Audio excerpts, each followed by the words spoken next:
Salut à tous, bienvenue dans cette nouvelle vidéo qui sera donc une vidéo recette. Vous me l'avez pas mal demandé parce que c'est une des choses que vous avez envie de voir sur cette chaîne. Parce que vous savez que j'aime beaucoup cuisiner et bizarrement, moi qui aime principalement cuisiner du salé parce que c'est ce que j'aime manger, et ben je vais commencer par une recette de sucré puisqu'on va commencer avec une recette de cookies. Alors, des cookies un peu à l'américaine, c'est-à-dire des cookies moelleux à l'intérieur et un peu plus croustillants sur l'extérieur. Alors si vous vous demandez pourquoi il y a un petit nœud sur le côté tout rose, c'est pour cacher la misère parce que, sans faire exprès, j'ai cramé le bout du meuble puisqu'il était trop près de la gazinière. Voilà. Donc vous aurez ce petit nœud rose pour cacher la misère tout le long de la vidéo. Bien sûr, cette recette, je ne l'ai pas inventée, je l'ai trouvée sur un blog, le blog de Mimine Cuisine, ou la cuisine de Mimine, qui proposait cette recette. Je l'ai trouvée par hasard, on l'a essayée, on l'a adorée, et donc du coup, je la refais à chaque fois. Je vous la conseille, bien sûr, 1000 fois. Au niveau des ingrédients, donc tout ce que vous avez là, ça équivaut à environ une cinquantaine de cookies. Alors pas des énormes cookies, c'est-à-dire que moi je fais plutôt des petits cookies comme vous verrez, mais voilà, environ une cinquantaine de petits cookies. On va commencer par ce dont vous avez besoin pour effectuer cette recette. Vous allez avoir besoin donc d'un saladier, d'une fourchette pour mélanger, une balance pour peser vos ingrédients, un verre doseur dont je ne me suis absolument pas servi pendant la recette, ça vous avance. Et bien sûr une plaque avec du papier sulfurisé ou comme moi une feuille en silicone donc réutilisable. C'est vachement plus pratique quand on en fait souvent comme moi. On va passer maintenant aux ingrédients, donc tout est là. Il vous faut donc des œufs, du beurre ou de la margarine comme moi, parce que moi je cuisine à la margarine personnellement. Voilà, le beurre c'est pour les tartines chez nous. De la farine, du bicarbonate alimentaire, du sel, du sucre roux ou cassonade, voilà. Vous avez bien sûr les pépites de chocolat, l'arôme de vanille ou l'extrait de vanille en fonction de ce que vous avez chez vous, de ce que vous achetez. Un petit peu d'extrait de café, c'est pas obligatoire dans la recette mais ça rajoute un petit goût si vous le souhaitez. Ou alors si vous voulez mettre un peu d'expresso en poudre, dans la recette de Mimine Cuisine elle met de l'expresso en poudre, moi j'avais ça en stock donc j'ai mis ça personnellement. Et un petit peu de sucre classique, sucre fin. Et oui, j'allais oublier bien sûr de la levure chimique, parce qu'il faut quand même que ça gonfle un minimum. La première étape, ça va être de mélanger les différents sucres avec, j'ai déjà un trou, hein, voilà, avec, pas les œufs, avec le beurre, voilà. Donc j'étais en train d'expliquer en fait que je mets un peu approximativement, normalement c'est 4 cuillères à soupe de sucre, personnellement voilà, je mets un peu, voilà. Oula, oui, j'en avais déjà mis un peu, voilà, ça faisait à peu près 4, hein. On va pas chipoter non plus, voilà. Ensuite, on passe au sucre roux ou à la cassonade, donc j'en avais déjà dans une cuillère, mais j'en ai mis 300 grammes, voilà, donc vous allez voir que ça fait un paquet de sucre, mais c'est des cookies les gars, hein. Si vous vouliez faire un régime, c'est pas avec ça qu'il faut commencer en tout cas, hein. C'est pas une très bonne idée, voilà. Puis, bien sûr, le beurre ou la margarine, ça c'est comme vous voulez. Moi, la margarine, l'avantage, c'est que j'ai pas besoin de faire mollasser mon beurre, c'est que c'est déjà tout mou, donc c'est bien pratique. Voilà, pas besoin de mettre au micro-ondes ou je ne sais quoi, voilà.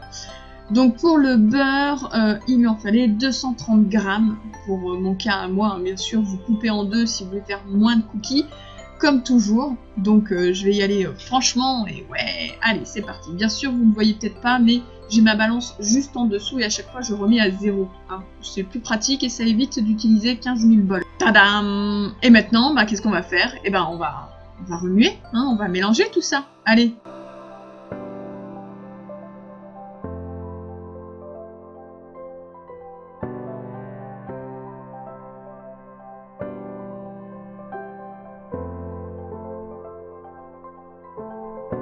Et voilà le travail!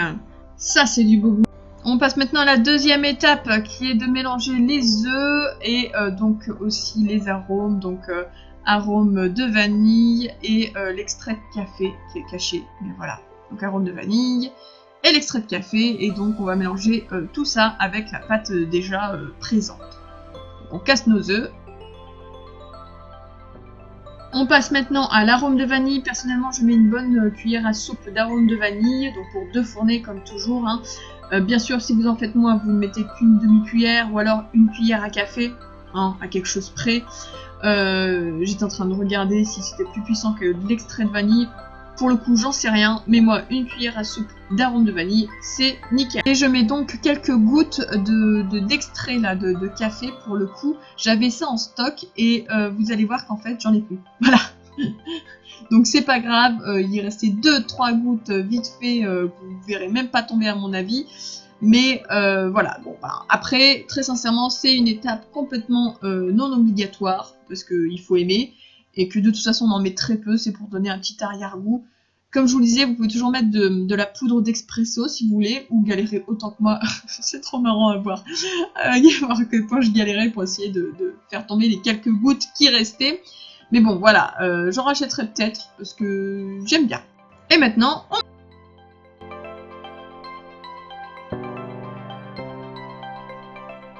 troisième étape, on met tout le reste, hein, tout ce qui nous reste à mettre, c'est-à-dire la levure, la farine, le bicarbonate, le sel. Juste, on met pas encore les pépites de chocolat qui seront vraiment mises en tout dernier.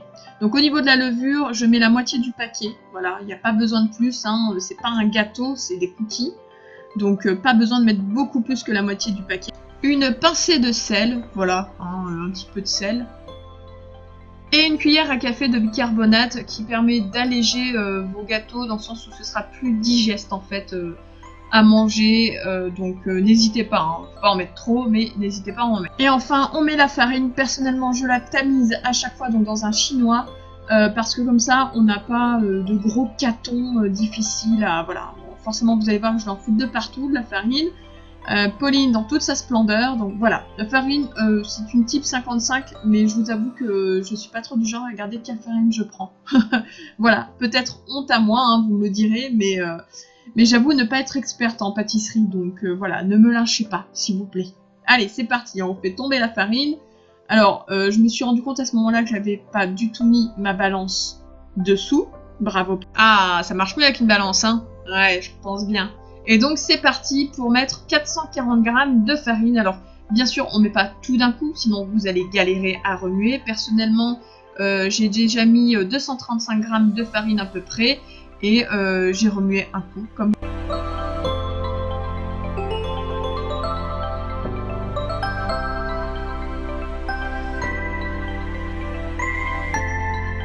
Et j'ai mis le reste de farine qui me manquait pour arriver aux 440 g pour que forcément ce soit assez consistant.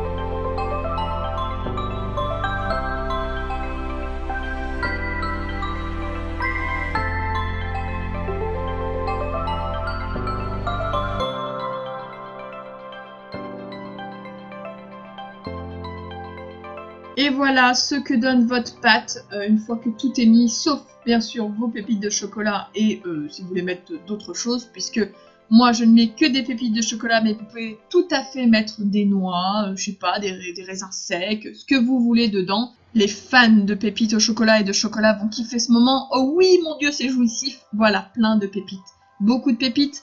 Donc je mets 400 g de pépites de chocolat. Hein, encore une fois, si vous voulez faire une plus petite fournée que moi, vous n'en mettez que 200 g. Personnellement, j'aime beaucoup ces pépites de chocolat de chez Carrefour parce que c'est des gros paquets, donc ça coûte moins cher. Voilà, hein, et on mélange, bien évidemment.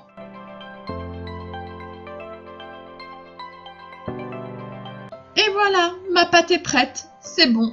Alors forcément, si vous avez un robot pâtissier, tout ça est beaucoup plus simple, mais en même temps, ça muscle, donc je ne vais pas me... Et là, on va passer à l'étape des bouboules, des boules de cookies. Alors bien sûr, on se lave les mains, hein, mais c'est encore mieux, enfin, il faut vous les laver de toute façon avant de faire la cuisine, parce que sinon, vous allez être très copains avec la gastro. Hein. Et voilà la première bouboule de cookies. Elle est belle, ma bouboule, hein, n'est-ce pas ?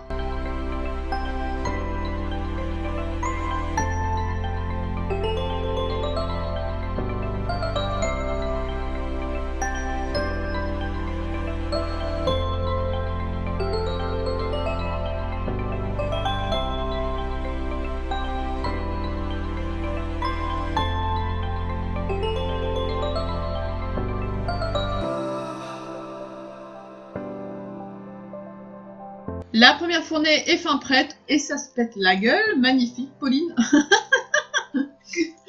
On va la mettre bien sûr au four pendant 20-25 minutes à 140. Et pendant ce temps-là, ce qui nous reste de pâte, je vous conseille fortement de le mettre au frigo. Moi, c'est ce que je vais faire. Donc tout le temps que la première fournée cuit, comme ça durcit un peu la pâte et c'est plus facile à faire les boules. Et voilà à quoi ressemblent vos magnifiques cookies après 25 minutes de cuisson. Évitez de les laisser plus longtemps qu'une demi-heure, tout simplement parce que ils vont trop durcir en fait. Si vous les laissez trop longtemps au four, ils vont être trop durs aussi bien à l'extérieur qu'à l'intérieur. Et bah, si votre souhait comme moi, c'est qu'ils soient quand même relativement moelleux à l'intérieur, bah voilà, il vaut mieux les laisser se finir à l'air libre. Donc là, du coup, moi, ce que je vais faire, c'est que je vais les enlever de la plaque. Oh, oh, oh, regardez-moi ça. Même pas de montage. Ah bah, elle est belle, la youtubeuse, enfin la youtubeuse, là, en carton, là. Hop, c'est parti. Oui, Pauline, ne te crame pas les doigts, ça serait pas plus mal. Donc c'est parti. Je les enlève de la plaque pour les mettre sur une assiette pour qu'ils reposent, qu'ils refroidissent, qu'ils durcissent tranquillement. Au moins pendant que la deuxième fournée est en train de cuire. Et voilà, vos cookies sont nickel chrome, ils sont prêts à être mangés. Alors, laissez-les bien refroidir au moins 1 heure ou 2, hein, parce que même si on a l'habitude de dire que c'est meilleur tiède, pour les cookies, je suis pas tout à fait d'accord, et notamment là, pour le coup, pour avoir toutes les bonnes sensations et les bons goûts des cookies, il vaut mieux bien les laisser refroidir. Donc, je vous laisse là. Bien sûr, moi, j'ai continué en faisant une deuxième, une troisième et une quatrième fournée.